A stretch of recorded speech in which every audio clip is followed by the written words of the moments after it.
So, you've all heard all of the arguments concerning exposure, or have you? Let's talk about that today. My name's Eagle. I am the publisher and the line editor for No Earth Comics. But what's more important to this particular conversation is I am also a writer and an artist, and in this case, I'm talking about far more than comic books. My artwork has supported me as a living at various times. I have done a gallery show and have done numerous art shows. This is my writing. My first publication credit was back in the uh, mid 80s, and I have written magazine articles, newspaper articles, and short stories for publication in magazines, and a short story that got published in a gaming fiction anthology. So I do have some experience in the long term on what I want to talk about. And what I want to talk about is the truth about exposure. And first, we need to understand a few things. People's attitudes about exposure are different. For instance, right now on the internet, if you are an artist, this is your attitude concerning exposure. And exposure is seen as being a very bad thing.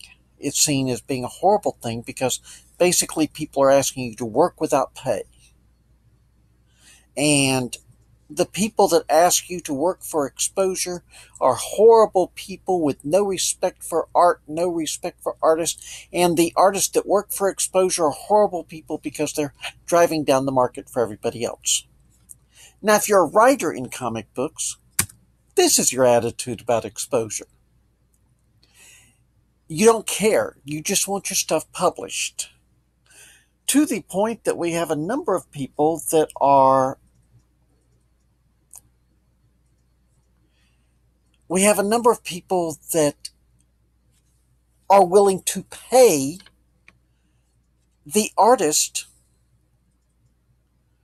on a writer artist team so that only one of them is writing for exposure. Well, the problem is people use this word exposure, and that's not the correct way to refer to the type of work that we're referring to. The correct way to refer to is paying your dues. And this is something that is peculiar to artistic endeavors. If you are an artist, in order to get to where you're making money, traditionally you have to pay your dues. And there is actually very little way to avoid paying your dues as an artistic type. And a lot of this is because you are trying to transition. And by artistic type, I mean you writers out there, I mean you artists out there, I mean the graphics designers, the whole bit. In order to get the good quality paying work that you want, this involves paying dues. And I'd like to talk about that a little bit. I sold my first pay short story to West End Games, and it was part of a Torg Paranoia crossover book of short stories. And it was my best work to date. But the problem is, the first 10,000 words you turn out are trash. Actually, the first 50,000 words you turn out are trash. Sorry, that was my mistake.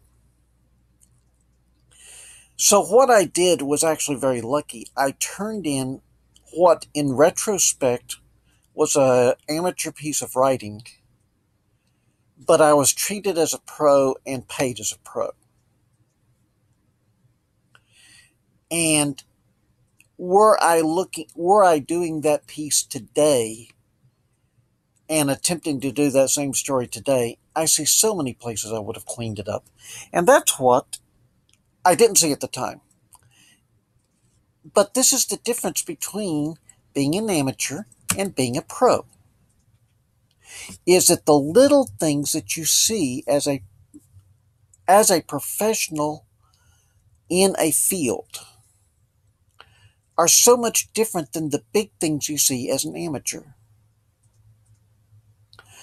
And part of what you're doing as you're establishing yourself in a field, in a profession, is making that transition from somebody who is an amateur to somebody who has professional abilities.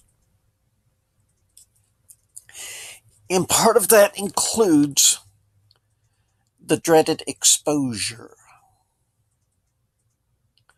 Now then, I want you to understand that being a pro, being professional at something, being professional grade at something, does not simply mean you got paid. Now, the true definition of professional is that you're making your living doing this particular thing. But being professional at something, reaching a professional level at something, is more about skill and ability within that field. And the thing is, even a layman is going to have problems pointing out the differences between something that somebody who has reached professional level and somebody who is an amateur does. That's why these two pictures are on your screen right now, by the way, is so that you can understand the subtlety of what I'm talking about. So you have to learn to reach the level of somebody who deserves the money that you're getting paid. And you can't always get paid while you're reaching that level. Let's talk about the next time, or the next slide. And I'm bringing this up only because I want to hit on it for a moment before we move into talking about exposure further. Comic books are an odd type of artistic endeavor in the fact that they rely on a team to get things done quickly and efficiently. In regular art, it's a solo endeavor. In regular writing, it's a solo endeavor. Yes, there are collaborations, but for the most part, it's a solo endeavor. Comic books are different because there are very few people in the realm of comic books who are good writers and good artists. For that matter, there are a lot of very, very good inkers in the business that do lousy on drawing their own from the ground up artwork. They do great on enhancing other people's artwork, but they don't do so well on drawing their own original artwork. The letterer and the colorist, both of these are artists. They're working in a medium that the rest of the world does not recognize as a medium. But they're both artists. So what you're doing with a comic book is you're bringing together a writer and an art team, and you're making the writer part of the art team. This is if it's done well. And this is a type of teamwork and a type of work that doesn't exist in any other medium. So I'm just bringing that up so that we can move on to the next part. And that is what I refer to as the exposure question. What can they do for you that you can't do for yourself? And here's where the rubber meets the road. Here's where this gets down to the nitty-gritty. The fact of the matter is that most people that are coming to you in this day and age of the internet and are asking you to do something for exposure aren't able to do anything for you that you can't do for yourself. And we're going to go into that a little bit more in a second, but what I want to get across to you is this is the question you ask yourself. Not how much are they paying? Oh, they can't afford to pay anything. Well, what can they do for me that I can't do for myself? This is an important question, and it's one that too few artists ask. And you'll see what I'm talking about in a moment, but I want you to burn this question into your mind. If you're a comic book artist and you're trying to break into the medium and somebody's wanting you to do something like a 5-page script or a 22-page script, that's the question you have to ask yourself. Oh, they can't pay me. What are they doing for me that I can't do for myself? So, let's check out what I've got as a checklist for exposure. Is the person that's wanting this, do they have a solid media presence, a solid social media presence and following? Now, you can get one, but the fact is you've probably been working for a couple of years and you've got a couple of hundred people. If they have a social media presence that has 5,000 people on it and it's legitimate 5,000 people, that's exposure. That's legitimate exposure. If you go looking and they have 100 people and you've got 200, they're going to get more exposure from you than you're going to get from them. So, therefore, what are they doing for you that you can't do for yourself? Nothing. Do they have 5,000 people they can reach? Now they're doing something for you. Valid business plan, and sometimes this includes backers. Do they have a way of promoting your mutual material that is going to give you additional exposure that you're not able to get yourself?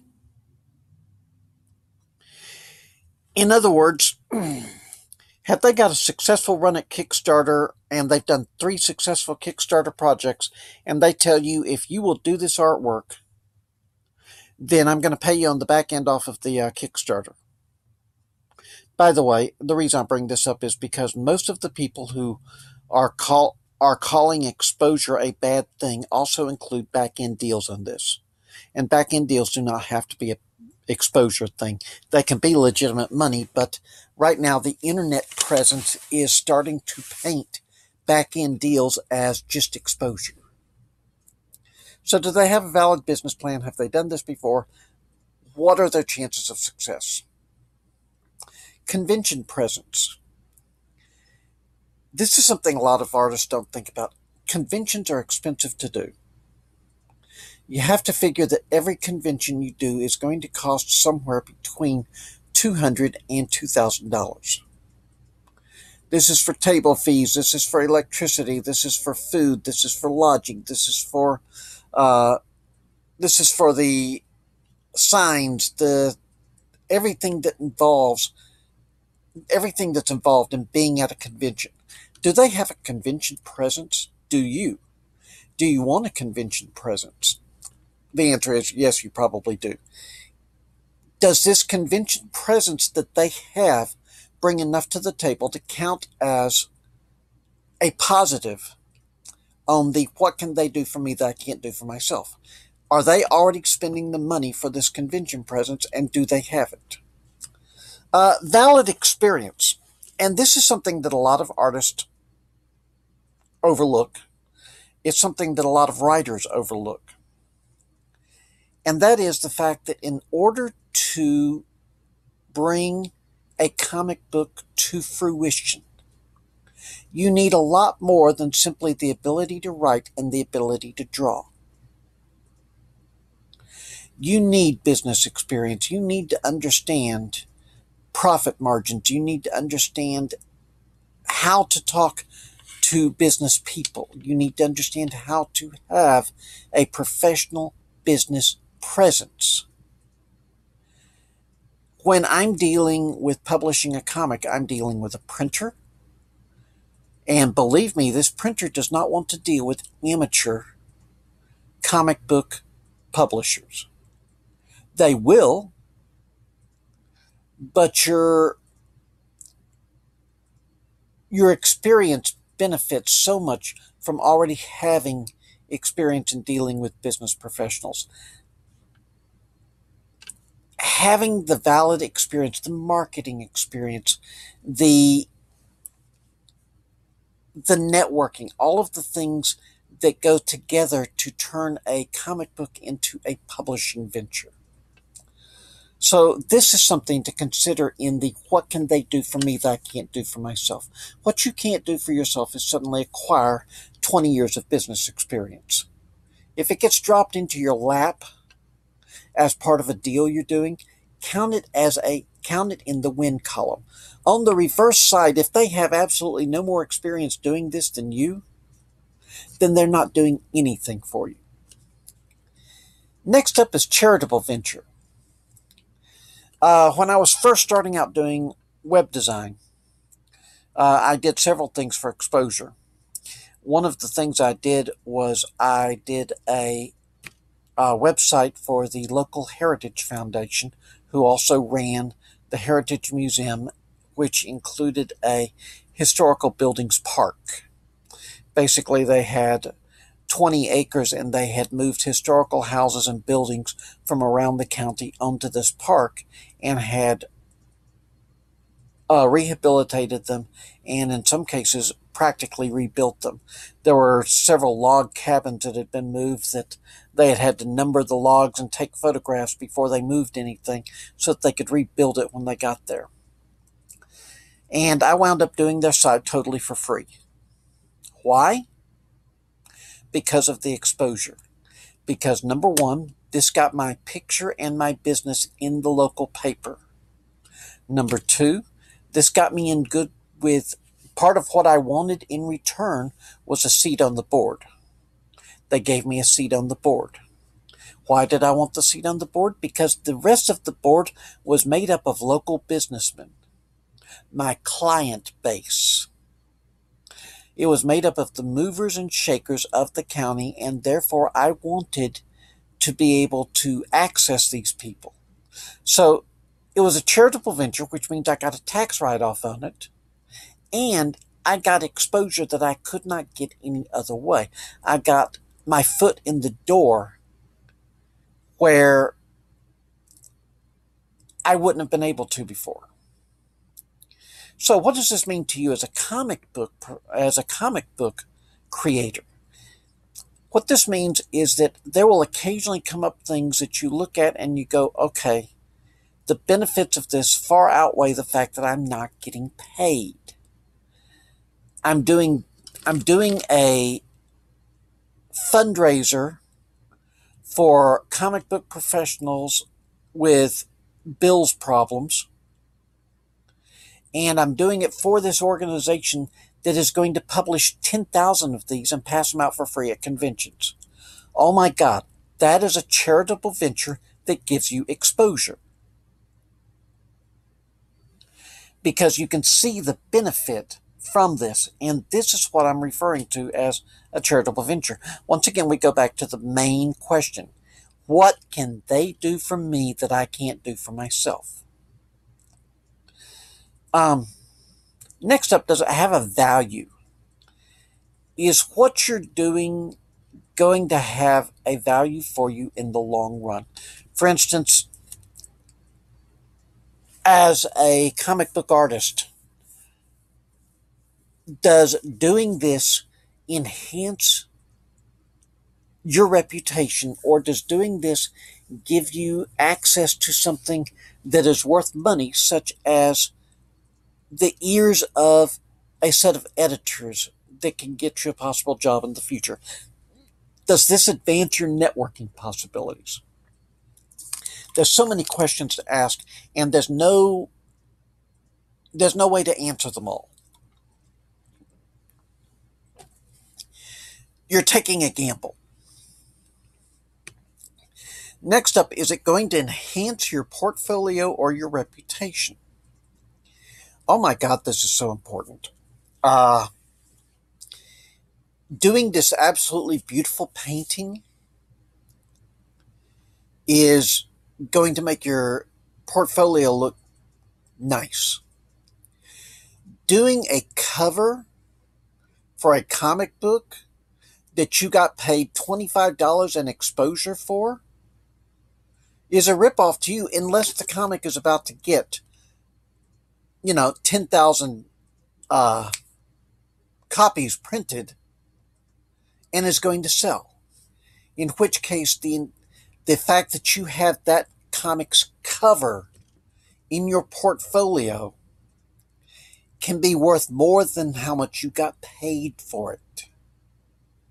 Again, this is something that you have to educate yourself on. This is something that you have to look at in a long-term view. Finally, is the project appealing to you? Because here's what I'm going to tell you. If this project is not appealing to you and you're not getting any money up front, you're going to turn in crappy work. Unless you have the most professional of attitudes, you're going to rush this, you're going to do everything you can to get it out of your way, or you're going to procrastinate. You are going to keep this on your back burner because paying work comes first. And this thing might never see the light of day. Don't accept things that you're not going to have an appeal towards if you're not getting money up front. So I think we've gone over what you're looking for in an exposure project. Now let's take a look at what you're not looking for, or what you can do if none of these things fit. There are ways to get exposure for yourself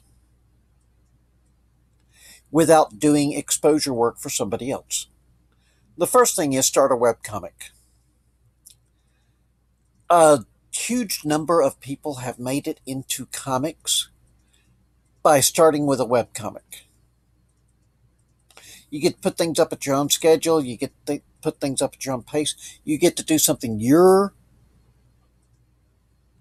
that you are interested in, and something that makes you feel better when you do it. Self-publishing is another way. Don't become a full publisher, but definitely go the self-publishing route, which means when you turn out a book, publish it. When you turn out 22 pages in a cover, publish it. You're going to have to acquire a whole new set of skills, but this may be preferable to you than giving off part of the profits by getting somebody else who already has those skills. This is something that you have to weigh in on because this requires that you invest money up front. So you're not just working for free, you're actually paying money to get your exposure. But in a lot of cases, what you're going to be able to do with self-publishing is no worse than what somebody else is going to be able to do with what essentially amounts to self-publishing. Portfolio reviews. When you go to a convention, if you are any type of an artist at all, take your portfolio with you. Because there are going to be people there that can do a portfolio review for you. What does this do for you? Well, you may not get a job, but you just put your work in front of somebody. You just handed them your card. You just got them to look critically at your work for 5 to 15 minutes and talk to you about it. 2 years from now, this guy's going to be looking for an artist for a particular job. He's already talked to you at 4 conventions. He's done a portfolio review for you twice.